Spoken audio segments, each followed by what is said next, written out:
हमारे प्रिय श्रोताओं, आज हम आपको सुनाएंगे साईं बाबा व्रत कथा। कोकिला बहन और उनके पति महेश भाई शहर में रहते थे। दोनों को एक दूसरे के प्रति प्रेम भाव था, परंतु महेश भाई का स्वभाव झगड़ालू था। अड़ोसी पड़ोसी उनके स्वभाव से परेशान थे, लेकिन कोकिला बहन बहुत ही धार्मिक स्त्री थी। भगवान पर विश्वास रखती और बिना कुछ कहे सब कुछ सह लेती। धीरे धीरे उनके पति का धंधा रोजगार ठप हो गया, कुछ भी कमाई नहीं होती थी। महेश भाई अब दिन भर घर पर ही रहते थे और उन्होंने गलत राह पकड़ लिया था। अब उनका स्वभाव पहले से भी अधिक चिड़चिड़ा हो गया था।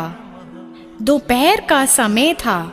एक वृद्ध महाराज दरवाजे पर आकर खड़े हो गए। उनके चेहरे पर गजब का तेज था। फिर उन्होंने दाल चावल की मांग की। कोकिला बहन ने दाल चावल दिए और दोनों हाथों से उस वृद्ध बाबा को नमस्कार किया। वृद्ध ने कहा, साईं सुखी रखे।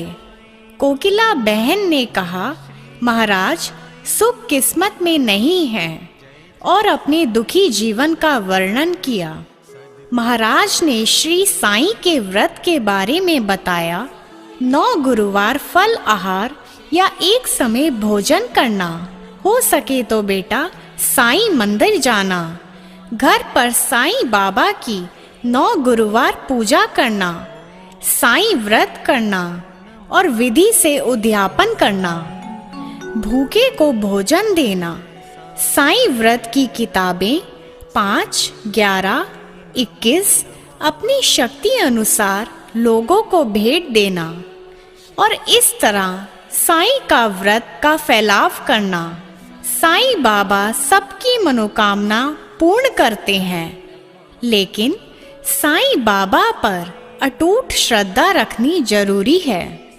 जो ऊपर दी गई विधि से व्रत और उद्यापन करेगा, उनकी मनोकामना अवश्य पूर्ण करेंगे।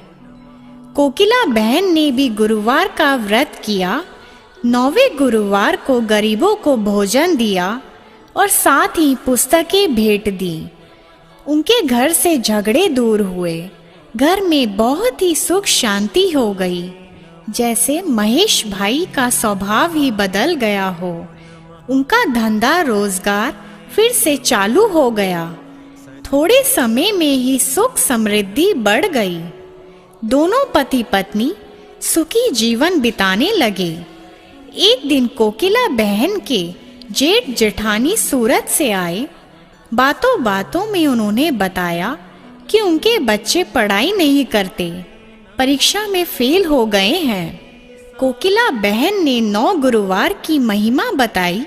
साईं बाबा के भक्ति से बच्चे अच्छी तरह अभ्यास कर पाएंगे, लेकिन इसके लिए साईं बाबा पर विश्वास रखना जरूरी है। साईं सबकी सहायता करते हैं। तो आइए सुनते हैं साईं बाबा की व्रत की विधि। 9 गुरुवार फल आहार करके अथवा एक समय भोजन करके यह व्रत किया जा सकता है, और 9 गुरुवार तक हो सके तो साईं मंदिर के दर्शन के लिए जाने को कहा, और यह कहा कि यह व्रत स्त्री, पुरुष या बच्चे कोई भी कर सकते हैं। 9 गुरुवार साईं फोटो की पूजा करना, फूल, दीपक, अगरबत्ती आदि करके प्रसाद चढ़ाना चाहिए और साईं बाबा का स्मरण करके आरती करनी चाहिए। साईं व्रत कथा, साईं स्मरण और साईं चालीसा का ध्यान करना चाहिए। 9वें गुरुवार को गरीबों को भोजन देना चाहिए। 9वें गुरुवार ये साईं व्रत की किताबें अपने सगे संबंधी, अड़ोसी पड़ोसी को भेंट देना चाहिए।